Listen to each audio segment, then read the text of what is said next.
நீ கம்முனு கடையா கம்பன் என்னையா சொன்னா? என்னண்டா ஒண்ணும் சொல்லல. ஊடி தேடி வந்து கதவு தட்டி சொல்றாரு. பெரியவங்க கமால கிரிகிரி சைதாப்பேட்டை வடகிரின்னு. இதுக்கு என்ன பதில் சொல்றீங்க? இதுக்கு எவன் பதில் சொல்ல முடியும்? ஐசல்ல கடி கும்மா அப்படி போடுறாங்க அம்மா. ஆஹா, இந்த பொன்மணியை சொன்னது எவையா? எங்க அண்ணன் ஜிஞ்சர் கபாலி. இத்ததாயா எங்க பெரியவங்க சொன்னாங்க.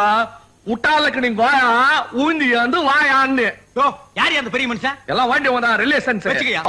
உசார் பத்திரி ரைடே வாங்கிக்கண்ணா சைடே. இதுக்குதாயா குப்பத்து பெரியவங்க சொல்லிக்கிறாங்க. என்னன்னு? வஜ்ரம் போட்ட மாஞ்சா பாட்டிலோடு சேர்ந்தா உட்டா குறுக்க டீல் அருந்து பூடு நூலு அடங்கி போடா ஃபூல். பெரியவங்க சொன்னதியா? இதுக்கு தாயா பெரியவங்க சொன்னாங்க. யோ என்னங்கயா நீங்க? நான் சொன்னாலும் கேட்டுக்க மாட்டேன்றீங்க, பெரியவங்க சொன்னாலும் கேட்டுக்க மாட்டேன்றீங்க. போகையா. சரி வாங்க. பல்லவன் பஸ்ல வள்ளுவர் சொல்லுகிறாரு, இன்னா செய்தாலும் ஒரு தபா நன்னயம் செய்து விடு.